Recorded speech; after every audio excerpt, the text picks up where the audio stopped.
ಈ ಕಲಿಯುಗ ಬಹಳ ವಿಚಿತ್ರವಾಗಿದೆಯಪ್ಪ.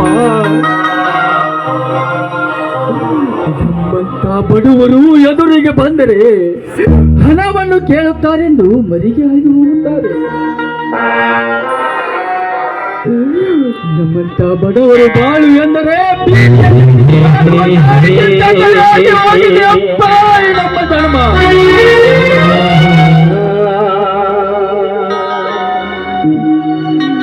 ಬಡವರಿಗೆ ಸಮಾಜದಲ್ಲಿ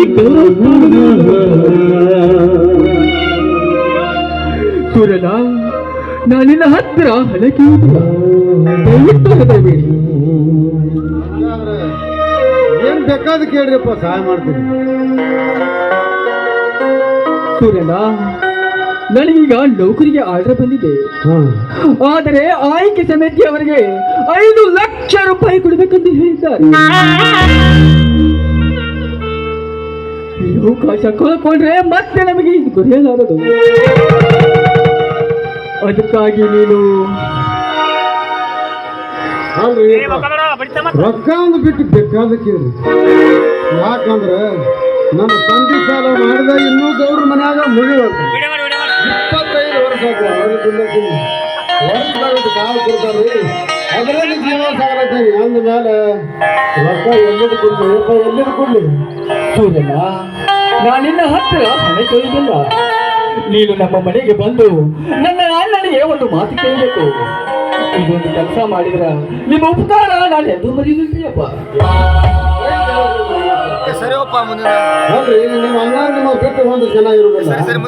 ಅಂತ ಕೆಲಸ ನೀವು ಏನ್ ಮಾಡಿದ್ರಿ? ಸೂರ್ಯನ ನಾನೇನು ಅಂತ ಕೆಟ್ಟ ಕೆಲಸ ಮಾಡಿಲ್ಲ. ಇದು ನಮ್ಮ ಮನೆತನದ ಮರ್ಯಾದೆ ವಿಷಯವಿದೆ.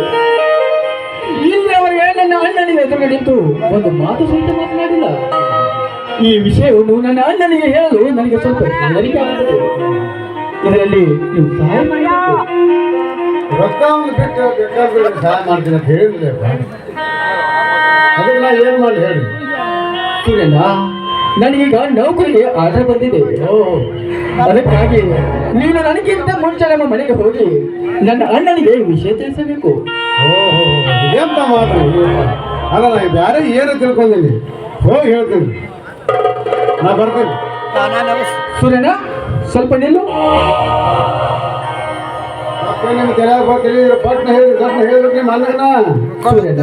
ನೀನು ಹೇಳಬೇಕಾಗಿದ್ದು ಇದನ್ನಲ್ಲ. ನನಗೀಗ ಅರ್ಜೆಂಟ್ 5 ಲಕ್ಷ ರೂಪಾಯಿ ಬೇಕಾಗಿದೆ. ಈ ನಮ್ಮ ಮನೆಯನ್ನು ಗೌಡಿಗೆ ಕರೆದುಕೊಟ್ಟು ಹಣ ತುಂಬಿದ್ರೆ ಒಳ್ಳೆಯದಾಗುತ್ತದೆ. ಈ ವಿಷಯವನ್ನು ನನ್ನ ಅಣ್ಣನಿಗೆ ಹೇಳಲು ನನಗೆ ಸ್ವಲ್ಪ ಅದಕ್ಕಾಗಿ ನೀನು ಏನ್ ಮಾಡಿದ್ರಿ ಈಗ? ಅಲ್ರಿ ಜನರು ಹೆಂಗ ಅನ್ಸದ್ರಿ? ಅಲ್ರಿ, ನಿಮ್ಮ ತಮ್ಮ ಕೊಡಲ್ಲ. ವಿಜಯಪುರ ಇದ್ರ ಸಂಜಯಪುರ ಇದ್ರ ಏನ್ ಆಗ್ತದ್ರಿ? ನೋಡ್ರಿ, ಆ ಮನೆ ಬಿಟ್ಟ ನಿಮ್ಗೆ ಬೇರೆ ಕತೆ ಇಲ್ಲ. ಆ ಗೌಡ್ರು ಅದ ಮಾತು ಹೇಳ, ಮತ್ತೆ ಈಗೂ ನೀವು ಅದ ಮಾತು ಹೇಳಕತ್ತಿ. ನೋಡ್ರಿ, ಎಲ್ಲಿ ಬರ್ತೈತಿ? ಸೂರ್ಯನ ನೀನು ಹೇಳುವುದು ಸತ್ಯವಿದೆ. ಆದರೆ ಇದೊಂದು ಮಾರ್ಗ ಬಿಟ್ಟರೆ ಮತ್ತೆಲ್ಲಿದೆ ನಮಗೆ ದಾರಿ? ಒಂದು ವೇಳೆ ನಾವು ಗಟ್ಟಿ ಮನಸ್ಸು ಮಾಡಿ ಮನೆ ಮಾರಿ ಹಣ ತುಂಬದಿದ್ದರೆ ಈಗ ಬಂದ ಅವಕಾಶವನ್ನು ಕಳೆದುಕೊಳ್ಳಬೇಕಾಗುತ್ತದೆ. ಹೇಗಾದರೂ ಮಾಡಿ ನಾವು ಹಣ ತುಂಬಿ ನೌಕರಿ ಸೇರಿದರೆ ಮುಂದೆ ಇಂಥ 10 ಮನೆಗಳಾದರೂ ಕಟ್ಟಿಸಬಹುದು. ಇಲ್ಲವಾದರೆ ಇಲ್ಲೇ ಬಡತನದಲ್ಲಿ ಬಿಟ್ಟು ನೊಂದು ಸಾಯಬೇಕಾಗುತ್ತದೆ. ಹೋಗಿ ಕೇಳು, ಆಮೇಲೆ ಹೌದ್ರಿ, ಆದ್ರೆ ನಿಮ್ಮ ಅಣ್ಣರು ಹೋಗಿ ಹೇಳ್ತೀನಿ. ನೀವೇನು ಚಿಂತೆ ಮಾಡಬೇಡಿ, ನಾ ಬರ್ತೀನಿ.